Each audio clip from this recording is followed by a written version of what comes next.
मातोश्री में कुटाई के बाद संजय राउत के बदले सुर।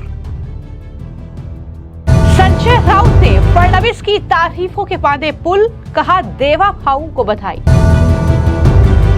दुनिया नया साल मना रही थी, फडणवीस ने नक्सल इलाके में गढ़चिरौली में दिन बिताया। संजय राउत। उद्धव ठाकरे संजय राउत बदलेंगे पाला।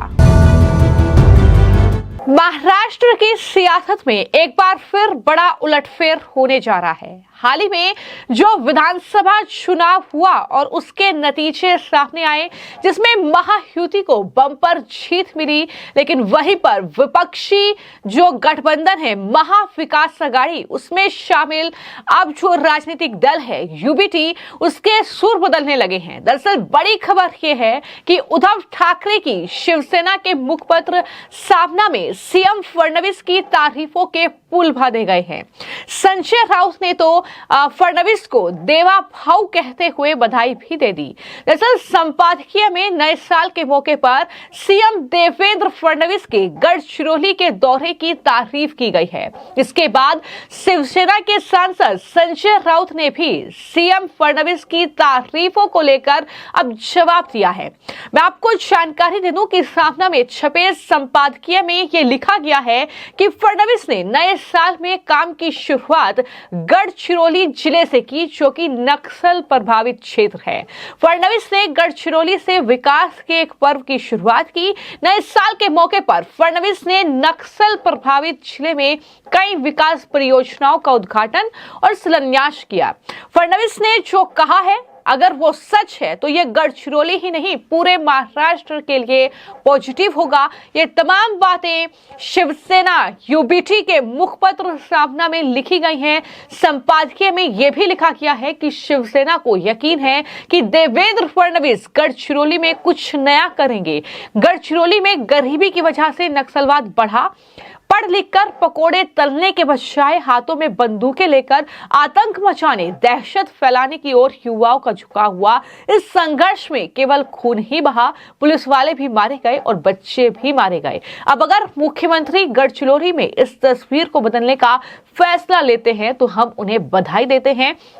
हमें उम्मीद है कि फडणवीस गढ़चिरौली में कुछ नया करेंगे और आदिवासियों की जिंदगी को बदलेंगे। अगर गढ़चिरौली में संविधान का राज आ रहा है तो मुख्यमंत्री देवेंद्र फडणवीस जो हैं वो प्रशंसा के पात्र हैं। उन्हें बधाई। ये बातें जो हैं संपादकीय में लिखी गई हैं और जाहिर तौर पर ये जो तमाम बातें लिखी गई हैं, ये जो एक एक लाइन है, ये इशारा करती हैं कि जो पिछले कुछ महीने से यानी चुनाव नतीजे आने के बाद से जो खबरें छनकर सामने आ रही है कि उद्धव ठाकरे पाला बदल सकते हैं। जिस तरीके से महाविकास आघाड़ी में उद्धव ठाकरे को नुकसान जबरदस्त हुआ है चुनाव नतीजों में, जिस तरीके से कहीं ना कहीं उद्धव ठाकरे का जो चुनावी परफॉर्मेंस है वो खराब हुआ है, तो ऐसे में क्या उद्धव ठाकरे पाला बदलेंगे? ये तब से कयास लगाए जा रहे हैं जब से देवेंद्र फडणवीस से उद्धव ठाकरे और आदित्य ठाकरे ने मुलाकात की है। और उसके बाद अब न सिर्फ उद्धव ठाकरे के जो शिवसेना है उसके मुखपत्र सामना में देवेंद्र फडणवीस के काम की तारीफ की जा रही है, बल्कि यह कहा जा रहा है कि देवा भाऊ को बधाई। और इतना ही नहीं, संजय राउत के सुर भी बदल रहे हैं। खबर यह थी कि मातोश्री में उनकी कुटाई हुई है, लेकिन उसके बाद अब सामना में छपे संपादकीय को लेकर संजय राउत ने मीडिया से बातचीत की है और ये कहा कि मैंने 10 नक्सलियों के हथियार डालने और भारतीय संविधान को स्वीकार करने की तस्वीर देखी है। अगर कोई ऐसा करता है तो इसकी सराहना की जानी चाहिए। उन्होंने जाहिर तौर पर फडणवीस की तारीफ करते हुए कहा कि उनकी पहल के बाद ही ये सब कुछ वहां पर किया गया है। कोई इसकी सराहना नहीं कर रहा है, लेकिन ये सही नहीं है। देवेंद्र फडणवीस की सराहना करनी चाहिए इस काम के लिए। क्या कुछ संजय राउत ने कहा है वो भी सुनिए। कौतुक केलं पाहिजे ही कायम शिवसेनेची भूमिका हिंदू हृदय सम्राट शिवसेना प्रमुख बाळासाहेब ठाकरे यांच्यापासून आहे। आता तुम्ही म्हणाल की आम्ही मुख्यमंत्री देवेंद्र फडणवीस यांचं कौतुक केलं, का करू नये? का करू नये? गडचिरोली सारखा जिल्हा हा नक्षलवादी जिल्हा म्हणून ओळखला जातो। तुम्ही बदनाम असं म्हणणार नाही, तिथे ज्या प्रकारचं हत्याकांड असते, पोलिसांचे बळी गेले, सामान्य माणसांचे बळी गेले नक्षलवादामध्ये, हा जिल्हा विकासापासून वंचित राहिला. या ही गडचिरोली चंद्रपूर ही खरं म्हणजे सुवर्णभूमी आहे. ही सुवर्णभूमी आहे. तिकडलं जे मायनिंग आहे, खाण उद्योग आहे, तसं काल त्यांनी सांगितलं मुख्यमंत्र्यांनी की पोलाद सिटी म्हणून ओळखली जाईल. जमशेदपूर नंतर जर गडचिरोली पोलाद सिटी जर बनवणार असतील आणि तिकडल्या बेरोजगारांच्या हाताला काम मिळून नक्षलवाद दूर होणार असेल तर ते या राज्याच्या हिताचं आहे. मी असं पाहिलं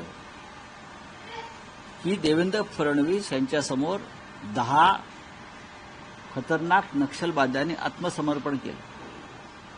त्यांनी शस्त्र हाती ठेवलं आणि संविधान हाती घेतलं. याचं प्रत्येक मराठी माणसाला आणि भारतीयाला याचं कौतुक वाटलं पाहिजे. नरेंद्र मोदींनी जेव्हा चांगली कामं केली तेव्हा आम्ही त्यांचं कौतुक केलेलं आहे, टीकाही केलेली आहे. आणि गडचिरोलीसारख्या जिल्ह्यामध्ये विकासाची गंगा वाहणार असेल तर त्याचं कौतुक जर कोणी करणार नसेल तर ते चुकीचं ठरेल. या आधीचं आम्ही पालकमंत्री पाहिले ना, म्हणून आम्हाला हे काम अधिक महत्वाचं वाटतं. विकासात त्या जिल्ह्यामध्ये येणारा उद्योगाकडून खंडण्या गोळा करायच्या. तिकडला येणारा उद्योग हा तिकडल्या स्थानिक भूमिपुत्रांसाठी नसून फक्त खंडण्या आणि हप्ते गोळा करण्यासाठीच आहे असं काही लोकांनी तेव्हा ठरवलं होतं. त्यातून महाराष्ट्राचा काही फायदा झाला नाही. नक्षलवाद हा गरिबी आणि बेरोजगारीतून निर्माण झालेला राक्षस आहे. काश्मीरमध्ये जो दहशतवाद, तरुणांच्या हातामध्ये शस्त्र आणि दगड आले, त्याचं कारण त्यांच्या हाताला काम नाही म्हणून ते दहशतवादाकडे वळले. गडचिरोलीसारख्या ठिकाणी तेलंगणातल्या अनेक भागात, आंध्रच्या सीमेवरचे जिल्हे आहेत, छत्तीसगड असेल, झारखंड असेल, तिथला नक्षलवाद जंगलातला आदिवासींना हा यासाठी पत्करावा लागला कारण त्यांच्या हाताला काम नाही, पोटाला अन्न नाही. सुशिक्षित तरुण हा पकोडे तळण्यापेक्षा हातात शस्त्र घेऊन सत्ता गाजवायचा प्रयत्न करतो, त्याला नक्षलवाद म्हणतात. आणि तो जर असा नष्ट होणार असेल या महाराष्ट्रात आणि या राज्याचे मुख्यमंत्र्यांनी ते पाऊल उचललं असेल तर ते पाऊल अत्यंत विधायक आहे राज्यासाठी आणि त्याचं अभिनंदन आणि कौतुक करणं हे आमचं सगळ्यांचं कर्तव्य आहे. तो अब संजय राउत देवेंद्र फडणवीस की तारीफों के पुल बांध रहे हैं और कह रहे हैं कि हम हमेशा अच्छी पहल की सराहना करते हैं. हमने मोदी जी की भी आलोचना की, लेकिन जब वो कुछ अच्छा करते हैं तो हम उनकी भी सराहना करते हैं. आज तक गडचिरोली में जो भी उद्योग आता है तो लोग केवल उस उद्योगपति से जबरन वसूली के बारे में सोचते हैं, लेकिन अब ऐसा लगता है कि चीजें बदल रही हैं और इसकी सराहना की जानी चाहिए. ये तमाम बातें संजय राउत के जरिए कही गई है. तो संजय राउत खुलकर अब मुख्यमंत्री फडणवीस की तारीफ कर रहे हैं.